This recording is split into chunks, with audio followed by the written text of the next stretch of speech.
তো কেকেআর দলের নতুন ক্যাপ্টেন কে হতে চলেছে? আজিমকে রাহানে তো রিটায়ার নিয়ে নিল, এবার কি কেকেআর দলের ক্যাপ্টেন হার্দিক পান্ডিয়া হবে, না জয়সওয়াল হবে, না রিঙ্কু সিং হবে, না অন্য প্লেয়ার আছে যেমন ক্যামরন গ্রিন আছে, তারপরে ফিন অ্যানেল আছে, এরাও ক্যাপ্টেন্সি করতে পারবে।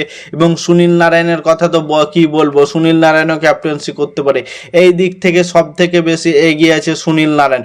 সুনীল নারায়ণ দুর্দান্ত যে ক্যাপ্টেন্সি করতে পারবে এবং রিঙ্কু সিং আছে best option. Rinku Singh voice captain আছে কেকেআর দলের। আশা করি রিঙ্কু সিংকে ক্যাপ্টেন্সি থেকে আগার দিকে দিবে। রিঙ্কু সিংকে কখন দেবে দেখে নাও। হার্দিক পান্ডিয়া, জয়সওয়াল, সূর্যকুমার যাদব যদি বড় মাপের প্লেয়ার কলকাতা নাইট রাইডার্স দলে না আসে, তখন তারা রিঙ্কু সিংয়ের প্রতি আগের দিকে যেতে পারে কলকাতা নাইট রাইডার্স। আজিমকে রাহানে রিটায়ার নিতে তো কনফার্ম থেকে গেল যে নতুন ক্যাপ্টেনের দরকার কলকাতা নাইট রাইডার্স দলকে। সেই রকম ক্যাপ্টেন হওয়া দরকার হার্দিক পান্ডিয়ার মধ্যে। হার্দিক পান্ডিয়ার মধ্যে অনেক ক্যাপাসিটি আছে, সে দুর্দান্ত যে বল করতে পারে, মিডিল অর্ডারের বেস্ট বলার, ব্যাটিং এবং ফিনিশ করতে পারে খুব সুন্দরভাবে এবং অলরাউন্ডার প্লেয়ার। সেক্ষেত্রে ক্যাপ্টেন্সিটাও খুব সুন্দরভাবে করতে পারে হার্দিক পান্ডিয়া। কলকাতা নাইট রাইডার্স দলে যদি হার্দিক পান্ডিয়া জয়েন হয়, কলকাতার প্লেইং ইলেভেন অন্য হয়ে যাবে।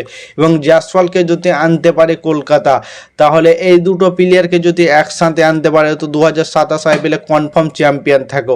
কারণ যদি জয়সওয়াল এবং হার্দিক পান্ডিয়া দুটো ইন্ডিয়ান প্লেয়ার এবং দুটোর মধ্যে অনেক প্রতিভা আছে এবং ট্যালেন্ট আছে।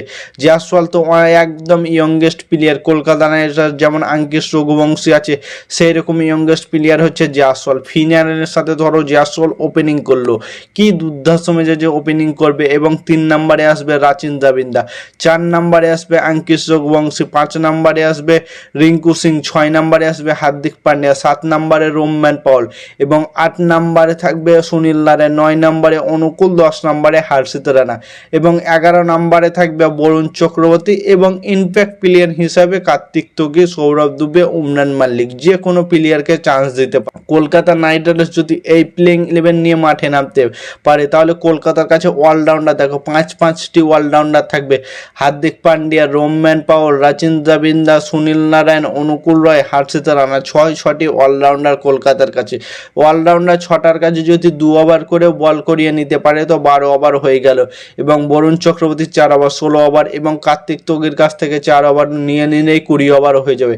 সেক্ষেত্রে কলকাতার কাছে অনেক অপশন আছে। বোলিং লাইন আপের কথা কি বলবো, আকাশদীপ আছে, হর্ষিত রানা আছে, এরা খুব সুন্দরভাবে বল করতে পারে। এবং হার্দিক পান্ডিয়া কেমন বল করে তোমরা তো সবাই জানো।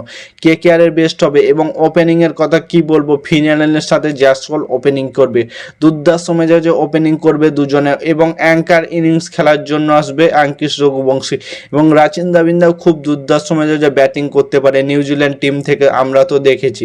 আঙ্কিশ রঘুবংশী সুপারস্টার প্লেয়ার এবং রিঙ্কু সিং সুপারস্টার প্লেয়ার, এই দুটোর প্রতি আলাদা কেকেআরের টান আছে। সেক্ষেত্রে এই দুটোর প্রতি ভরসাও আছে কেকেআর। তো তোমাদের মতামত কি, জয়সওয়াল এবং হার্দিক পান্ডিয়াকে একসাথে কেকেআর দলে দেখতে চাও কিনা এবং কোন প্লেয়ারকে কেকেআরের ক্যাপ্টেন্সি দেওয়া উচিত কমেন্ট করে জানাও। এবং ক্রিকেটের নতুন আপডেট পেতে চ্যানেলটাকে সাবস্ক্রাইব এবং ফলো করতে ভুলো না। ততক্ষণের জন্য টাটা, বাই বাই, জয়।